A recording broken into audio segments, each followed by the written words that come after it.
Hello and welcome to my biggest issue with engine swaps in Gran Turismo 7. Now this is a 1978 Pontiac Trans Am and this is equipped with an LS9 engine out of the Chevrolet Corvette C601.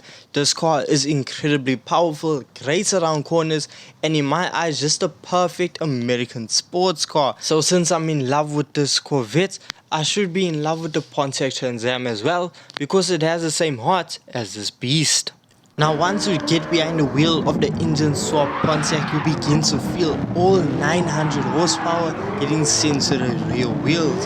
Now with no traction control on, it is a real fight for your life. So now what I'm going to do is I'm going to go around the circuit doing 3 laps. The first lap is going to be me pushing the vehicle as hard as possible with no traction control on. Second lap is going to be me trying to just control it, and the third is going to be with traction control.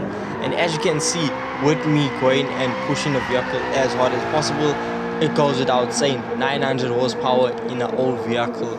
It's gonna light up the rear wheels, and as you can see, it is a literal smoke machine. The entire circuit is covered with smoke and the vehicle just lights up the rear wheels. There's no even sign of actual grip, and it actually smokes its tires all the way up into 4th gear. So keep in mind, this car has I think a 6-speed, so more than half of the gears you spend actually just lighting the rear tires up looking for grip.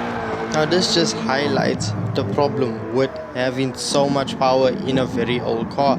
The car cannot handle it. The car lights up the rear wheels and the car just takes you nowhere. You end up fighting more with the vehicle than actually enjoying your time. Plus with so much power, you actually find yourself spinning out if you aren't very careful. Now the second lap I decided, you know what?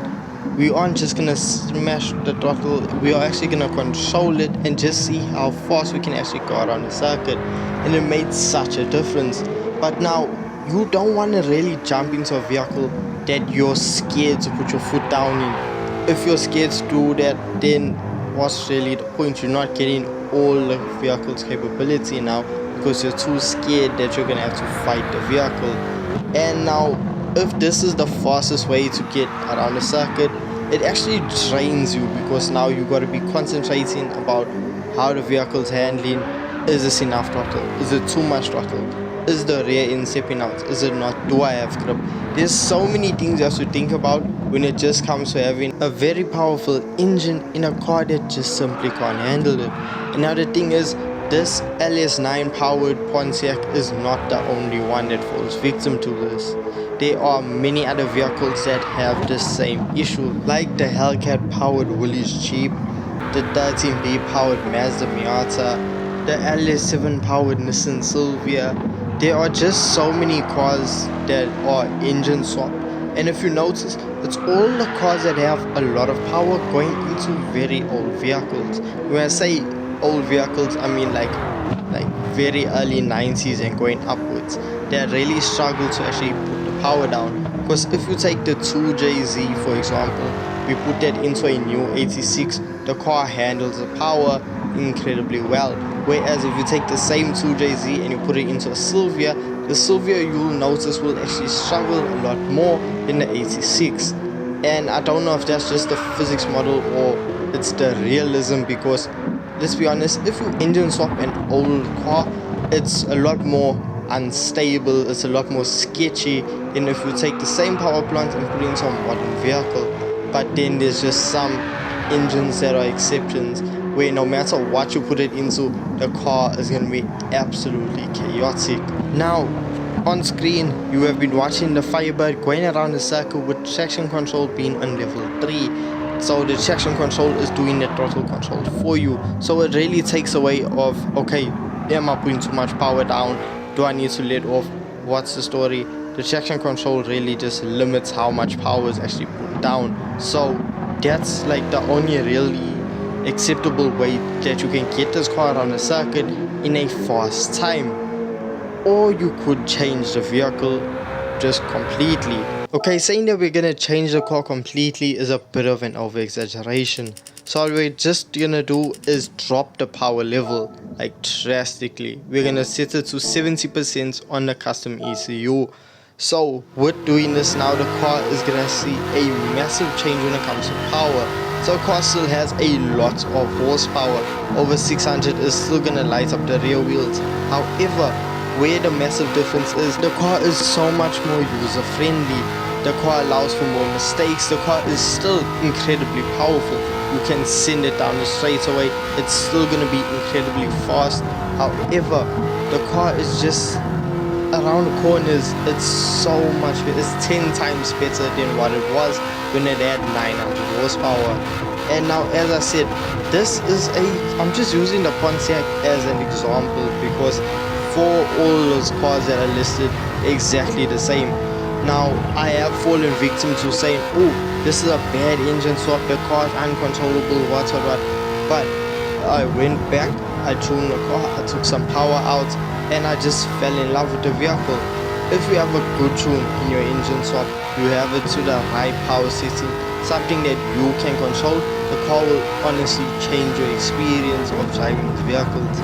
Now, what I really enjoy about engine swapping, like these old cars, is that now with the modern engine in it, the car can perform and do things it was not able to do with the original engine. So now, what the real issue was, if you fully upgrade the vehicles like me, like what we do with most modern vehicles, if we get the chance, you fully upgrade it and see what the car is fully capable of. But you can't do that with a lot of the engine swaps because the cars simply cannot handle it.